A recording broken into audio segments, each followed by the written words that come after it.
Malam itu sebenarnya tidak ada yang aneh. Seperti biasa, setelah selesai dengan urusan musik dan konten, aku masuk ke kamar. Jakarta malam itu terasa gerah, tapi entah kenapa, udara di dalam kamarku terasa sedikit lebih berat dari biasanya. Aku sempat mengecek jendela, memastikan semua terkunci. Sunyi. Hanya ada suara dengung AC yang monoton, suara yang biasanya menidurkan, tapi malam ini terdengar seperti bisikan yang terputus-putus. Aku merebahkan tubuh. Saat itu jam menunjukkan pukul 2:14 pagi. Waktu di mana orang bilang dinding antara dunia kita dan sana sedang tipis-tipisnya.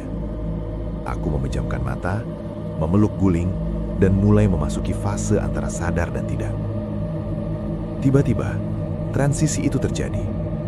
Kamu tahu kan, perasaan saat kamu jatuh ke dalam mimpi, tapi kamu sadar kamu sedang jatuh. Aku merasa tubuhku menjadi sangat ringan, lalu sedetik kemudian menjadi seberat timah. Aku mencoba membuka mata dalam mimpi itu. Kamarku terlihat sama, tapi warnanya berubah menjadi sepia keabu-abuan. Dan saat itulah, indera penciumanku bereaksi lebih dulu. Awalnya hanya bau tanah basah, tapi lama-kelamaan, baunya berubah menjadi amis yang busuk. Ini bukan bau sampah, ini bau lumpur tambak.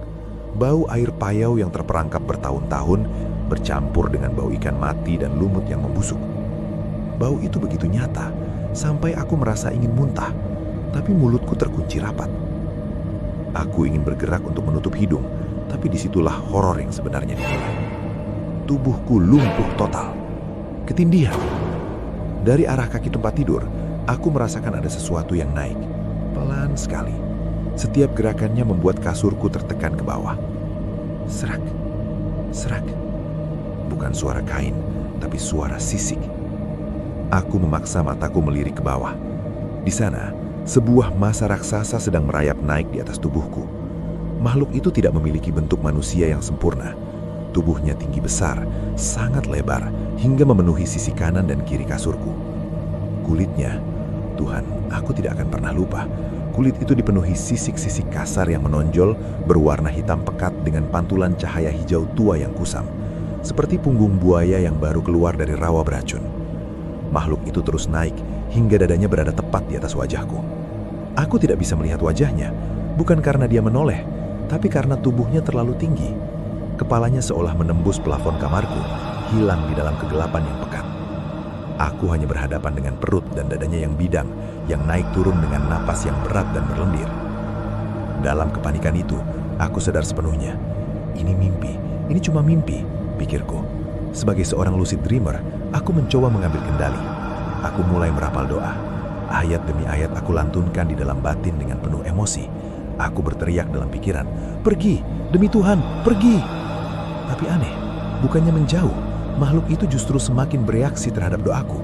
Setiap kali aku menekan doaku, makhluk itu justru semakin menekan tubuhku. Sisik-sisiknya yang kasar terasa menggores kulit lenganku, dingin dan tajam. Beratnya mulai tak tertahankan, rasanya seperti ada gumpalan beton raksasa yang diletakkan di atas dadaku. Oksigen mulai hilang. Aku bisa mendengar suara tulang rusukku sendiri yang berderak halus karena tekanan makhluk itu. Dia seolah ingin meremukkan paru-paruku agar aku berhenti merapal doa. Keheningan di kamar itu pecah oleh sesuatu yang brutal. Dum! Sebuah dentuman keras menghantam tembok tepat di samping tempat tidurku. Getarannya terasa sampai ke sumsum tulang. Belum sempat aku bereaksi, suara itu kembali lagi, lebih keras. Dum! Dum! Dum! Seperti ada raksasa lain di luar kamar yang sedang menghantam tembok beton itu dengan kemarahan luar biasa. Setiap hantaman yang paling keras, seolah-olah tembok itu akan runtuh.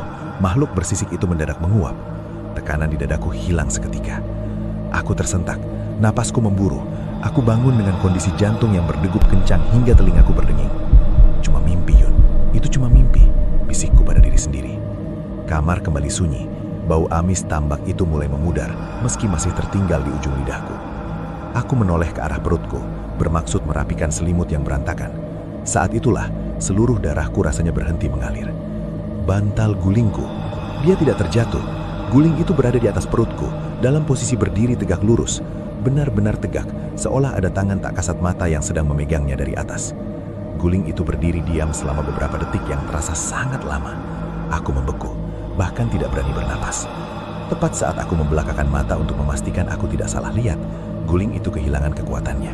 Secara perlahan, dia miring, lalu jatuh ke samping kasur dengan suara buk yang sangat nyata.